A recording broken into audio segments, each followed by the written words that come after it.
যারা সাবেক প্রধানমন্ত্রী একটা রক্ত পিপাসু নীতির উপর ভিত্তি করে যিনি তার ক্ষমতাকে আঁকড়ে রেখেছিলেন, এই আঁকড়ে রাখতে গিয়ে নিজ দেশের জনগণ, ছাত্র, শ্রমিক, সিএনজিওয়ালা, রিক্সা চালক থেকে শুরু করে এদের কিভাবে রক্ত পান করেছেন তার দৃষ্টান্ত যদি দেখতে হয় তাহলে বেশি না। এই বার্ন স্ট্রিটে আমরা যে কয়জন আহত মানুষকে দেখলাম আন্দোলনের, তাতেই হৃদয়টা কেঁদে ওঠে, গোটা শরীর শিউরে ওঠে।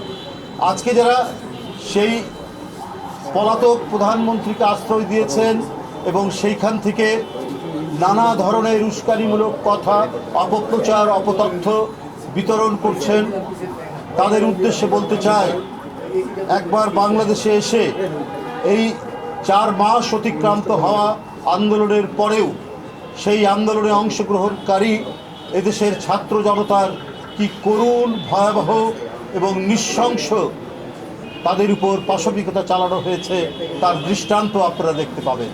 যেমন সারা বাংলাদেশের হাসপাতালগুলোতে, তেমনি ঢাকা মেডিকেল কলেজ হাসপাতাল, বিশেষ করে পঙ্গু এবং এই বার্ন স্ট্রিট, কারো মুখ ছিঁড়ে গেছে, কারো 2 হাত অদৃশ্য হয়ে গেছে, কারো চোখের কর্নিয়া বিদ্ধ হয়েছে শর্টগানের গুলিতে, কারো পা চলে গেছে।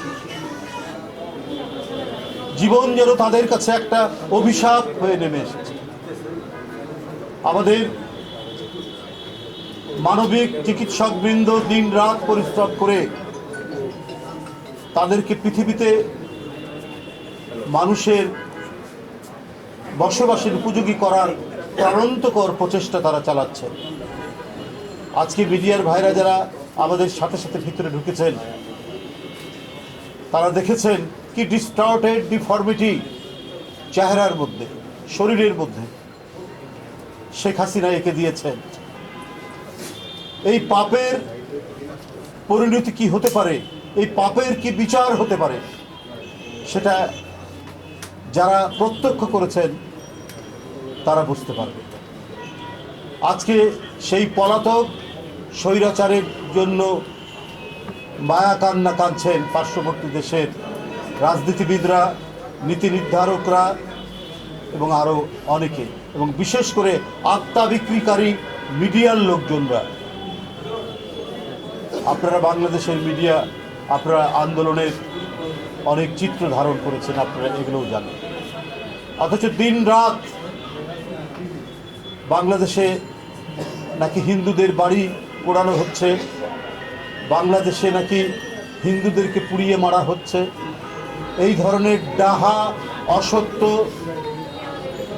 অপতথ্য এবং মিথ্যার বেড়াজাল নির্মাণ করে বিশ্ববাসীকে বিভ্রান্ত করার চেষ্টা করছে। কিন্তু প্রযুক্তির এই যুগে তারা সফল হতে পারছে না বিদায় এখন হিংসা প্রতিহিংসার জ্বালায় প্রতিদিন অপপ্রচারের যে কথাগুলো আমরা জানতে পারছি, তাতে মনে হচ্ছে যে ভারত একটি গণতান্ত্রিক রাষ্ট্র বলে আমরা জানতাম, যে ভারত যেখানে সাংবিধানিক ধারাবাহিকতা রক্ষিত হয় বলে আমরা জানতাম, যে ভারতে অনেক জ্ঞানীগুণী মানুষের দেশ বলে আমরা জানতাম, সেই দেশটিকে এখন মনে হচ্ছে এখানে হিংস্র, ঘাতক এবং প্রচণ্ড রক্ত পিপাসু মানুষরা সেখানে বাস করে।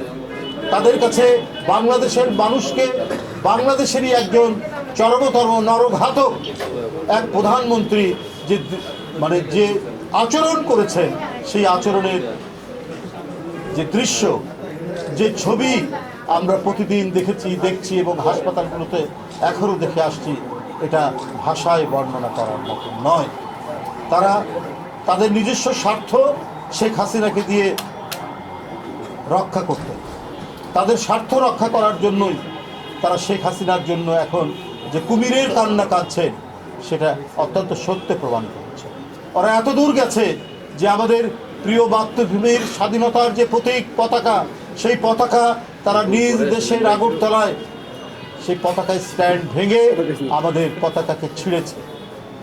আমাদের দেশের লোক যারা কূটনৈতিক চাকরি করে তাদের গায়ে হাত দিয়েছে, ভিয়েনা কনভেনশন অনুযায়ী এটা ভয়ঙ্কর রকমের আন্তর্জাতিক গুরুতর অপরাধ, সেই অপরাধ তারা করেছে। কিন্তু তারা একবারও চিন্তা করেননি যে শেখ হাসিনা কি নিষ্ঠুরতা করেছেন, কি নির্দয়তা করেছেন, কি হিংসাস্ত্রয়ী আচরণ করেছেন তার নিজ দেশের মানুষের উপর। আজকে এই বার্ন ইনস্টিটিউটে না আসলে, আমি কারাগারে ছিলাম সেই সময়, তার পরের দিন বেরিয়েছি, এরপর থেকে হাসপাতাল ঘুরেছি, কিন্তু আজকে যে আমি দৃশ্য দেখলাম, এই দৃশ্য ভাষায় বর্ণনা করা যায় না। এত মর্মান্তিক, এত মর্মন্তুদ, বুক ফাটা কান্না বেরিয়ে আসে এই দৃশ্য দেখে। কারো মুখ ঢাকা মুখ খুললেই এই যেন কি দেখছি, কোনো হরর ছবির দৃশ্য দেখছি নাকি আমরা।